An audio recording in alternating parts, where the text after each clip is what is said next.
Assalamualaikum Adab. I'm Dr. Nizamuddin Qasmi. I'm a sexual disorders and infertility specialist working here at Saira Healthcare and Hajama Center, Barabanki Uttar Pradesh. Retrograde ejaculation एक ऐसी situation है, एक ऐसी condition है कि जिसमें सीमेन जो है इजाकुलेट होता है। सीमेन हमारी असली जगह से तो निकलता है, लेकिन क्या होता है कि सीमेन हमारे यूरेथ्रा के थ्रू और पेनिस के थ्रू बाहर नहीं आता है। यानी कि जब भी ऑर्गेज़्म होता है वो सीमेन आपका बाहर आने के बजाय आपका ब्लेडर में चला जाता है, और इस सिचुएशन को हम रेट्रोग्रेड इजाकुलेशन के नाम से जानते हैं। जब आप पेशाब करते हो, यूरिन करते हो, तो आपके पेशाब के साथ में सीमेन और साथ में स्पर्म भी होते हैं, वो आपके पेशाब में आते हैं, है ना। इस सिचुएशन को हम लोग रेट्रोग्रेड इजाकुलेशन के नाम से जानते हैं। देखिए, कुछ लोग इसको ड्राई ऑर्गेज़्म भी बोलते हैं। तो ड्राई ऑर्गेज़्म डिफरेंट है और रेट्रोग्रेड इजाकुलेशन डिफरेंट है। ड्राई ऑर्गेज़्म एक वाइड टर्म है, इसके अंदर बहुत सारी कंडीशन आपकी आ जाएंगी, और रेट्रोग्रेड इजाकुलेशन जो है एक स्पेसिफिक कंडीशन है कि जिसमें सीमेन जो होता है वो पेनिस के थ्रू, आपकी यूरेथ्रा के थ्रू बाहर ना आ करके, इजाकुलेट ना हो करके, वो सीमेन जो है आपका चला जाता है ब्लेडर में। इस स्पेसिफिक कंडीशन को हम लोग रेट्रोग्रेड इजाकुलेशन के नाम से जानते हैं। जबकि ड्राई ऑर्गेज़्म क्या होता है कि इजाकुलेशन जब भी आप जो है सेक्सुअल इंटरकोर्स कर रहे हैं, मास्टरबेशन कर रहे हैं, या बेड वेटिंग मतलब कि सपने आ रहे हैं, आप देख रहे हो कि इजाकुलेशन हो रहा है, बट सीमेन जो है, ऑर्गेज़्म हो रहा है बट सीमेन नहीं आ रहा है, सीमेन आ ही नहीं रहा है ना। ना ही आपके ब्लेडर में जा रहा है, ना ही आपके पेनिस के थ्रू बाहर आ रहा है। तो इस सिचुएशन को हम लोग ड्राई ऑर्गेज़्म के नाम से जानते हैं। ड्राई ऑर्गेज़्म बहुत तरह का होता है, कई सारी वीडियोस में ऑलरेडी हमने आप लोगों को बताया हुआ है। इसके पीछे के रीज़न और कॉजेज़ डिफरेंट हो सकते हैं, लेकिन सबसे स्पेसिफिक रीज़न जो आजकल के सिनेरियो में देखने को पाया जाता है ड्राई ऑर्गेज़्म का, वो होता है आपका हार्मोनल इम्बैलेंस, और जिसकी वजह से आपके अंदर आता है क्या, हाइपोस्पर्मिया और क़िल्लत मनी, यानी कि सीमेन का जो प्रोडक्शन होता है वही नहीं हो पाता है।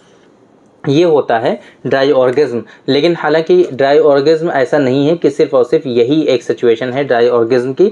इसके अलावा और भी, जैसे कि आपका जो सेमाइनल वेज़ाइकल है उसमें कोई प्रॉब्लम हो गई है ना, वो जो है आपका ब्लॉक हो गया, या फिर आपका जो है सेमाइनल वेज़ाइकल्स जो हैं वो डेवलप ही नहीं हुई, अगर ऐसी सिचुएशन है तब भी आपके अंदर ड्राई ऑर्गेज़्म जैसी सिचुएशन हो जाती है। कोई वहाँ पर सिस्ट हो गई, कोई कैंसर जैसी सिचुएशन हो गई, कैंसरस सेल डेवलप हो गए, या फिर आप कोई ऐसी मेडिसिन्स ले रहे हैं कि जिसकी वजह से ड्राई ऑर्गेज़्म हो रहा है। तो कुछ मेडिकेशन की वजह से भी, कुछ आपके स्पेसिफिक कंडीशन की वजह से, कुछ इन्फेक्शंस की वजह से, और ओवरऑल पेल्विक फ्लोर मसल्स के वीक होने की वजह से इस तरह की सिचुएशन आपके अंदर हो सकती हैं। ड्राई ऑर्गेज़्म और इसी तरीके से रेट्रोग्रेड इजाकुलेशन के बारे में हमने आप लोगों को बहुत पहले सारी चीज़ें डिटेल में बताई हुई हैं, तो उनको हम रिपीट नहीं करने वाले हैं। हमारा असल मकसद है आज की इस वीडियो में आप लोगों को बताने का कि ये जो ड्राई ऑर्गेज़्म या इसी तरीके से रेट्रोग्रेड इजाकुलेशन होता है, इसकी वजह से जनरली पेशेंट को कोई परेशानी और कोई तकलीफ़ नहीं हुआ करती है, सिवाय एक परेशानी के। वो परेशानी क्या होती है कि अगर आप बेबी प्लान कर रहे हैं, आप चाहते हैं कि आपके यहाँ एक बच्चा हो जाए, है ना, या फिर कोई बच्चा है लेकिन आप दूसरे बेबी के लिए प्लान कर रहे हैं, बट इस रेट्रोग्रेड इजाकुलेशन की वजह से आपकी वाइफ प्रेग्नेंट नहीं हो रही है, तो इस सिचुएशन में आपको ट्रीटमेंट की ज़रूरत पड़ती है। आमतौर पे रेट्रोग्रेड इजाकुलेशन या फिर ड्राई ऑर्गेज़्म की ट्रीटमेंट की कोई ज़रूरत ही नहीं पड़ती है। लेकिन अगर आप इनफर्टाइल हैं, आप जो है बेबी प्लान कर रहे हैं, तो ऐसी सिचुएशन में आप लोगों को इसके ट्रीटमेंट की ज़रूरत पड़ती है। इसके ट्रीटमेंट जो होता है बहुत तरह से होता है, बहुत सारे जो है आपके जो है कॉजेज़ पे डिपेंड करता है कि आपके अंदर ड्राई ऑर्गेज़्म है या फिर आपके अंदर रेट्रोग्रेड इजाकुलेशन है, इन सारी चीज़ों पे डिपेंड करता है ट्रीटमेंट। लेकिन यूनानी सिस्टम ऑफ मेडिसिन में एक और कॉन्सेप्ट हमारे यहाँ पाया जाता है जिसको हम लोग आसाबी कमज़ोरी कहते हैं। उस आसाबी कमज़ोरी के तहत हम रेट्रोग्रेड इजाकुलेशन को रखते हैं, और रेट्रोग्रेड इजाकुलेशन का जब हम ट्रीटमेंट आसाबी कमज़ोरी, आसाबी वीकनेस के लाइन ऑफ ट्रीटमेंट पर करते हैं, उसूल इलाज पे करते हैं, तो हम देखते हैं कि अल्हम्दुलिल्लाह इसमें काफ़ी ज़्यादा कामयाबी हमको देखने को मिलती है। तो अगर रेट्रोग्रेड इजाकुलेशन में आप मुब्तला हैं और रेट्रोग्रेड इजैकुलेशन में काफ़ी दिनों से आप मुब्तला हैं और ट्रीटमेंट ले रहे हैं लेकिन आपको कोई आराम नहीं हो रहा है, तो इसमें जो है आसाबी कमज़ोरी के लिए हमने आप लोगों को बहुत मरतबा एक ख़ास स्पेसिफ़िक नुस्खा जो है हमारा वो हमने आप लोगों को बताया हुआ है। वही हम बताएंगे कि फ़र्स्ट ऑफ़ ऑल आप इसका इस्तेमाल करके ज़रूर देखिए। रेट्रोग्रेड इजैकुलेशन की सिचुएशन में जो है हमारा डॉक्टर कासमीज़ नुस्खा नंबर 108 बहुत ही स्पेसिफ़िक, बहुत ही ख़ास नुस्खा है। ऐसा नुस्खा आसाबी कमज़ोरी के लिए यूनानी सिस्टम ऑफ मेडिसिन में बहुत ही कम देखने को पाया जाता है और बहुत ही स्पेसिफ़िक, बहुत ही इफ़ेक्टिव है ये आसाबी कमज़ोरी के लिए। तो कहीं ना कहीं जिस तरीके से ये जो दूसरे सिम्टम्स होते हैं आपकी बॉडी में आसाबी वीकनेस की वजह से, तो इसी तरीके से एक सिम्टम ये भी आपके बॉडी में आ सकता है जिसको हम लोग रेट्रोग्रेड इजैकुलेशन के नाम से जानते हैं। तो अगर आपको आसाबी वीकनेस है और उसकी वजह से आपके अंदर रेट्रोग्रेड इजैकुलेशन जैसी सिचुएशन है, तो आप ये हमारा नुस्खा डॉक्टर कासमीज़ नुस्खा नंबर 108 आपको दिखा देते हैं। ये हमारे पास आपको दिख सकता है, ये है डॉक्टर कासमीज़ नुस्खा नंबर 108। ये माजून की फॉर्म में होता है, एक बॉक्स में 300 ग्राम माजून पैक होता है। इसकी जो डोज़ होती है वो 1 चम्मच सुबह और शाम दोनों टाइम इस्तेमाल करना होता है। 1 टीस्पून है ना, सुबह शाम दोनों टाइम इस्तेमाल करना होता है। बाकी आपके सिम्टम्स के ऊपर, आपकी जो रिपोर्ट्स और इन्वेस्टिगेशन है उसके ऊपर डिपेंड करता है कि इसके साथ में जो आपको सपोर्टिव ट्रीटमेंट लेना है, इसके साथ में जो सपोर्टिव मेडिसिन आपको चलानी है वो कौन कौन सी हैं, वो सब डिपेंड करता है आपकी हिस्ट्री के ऊपर।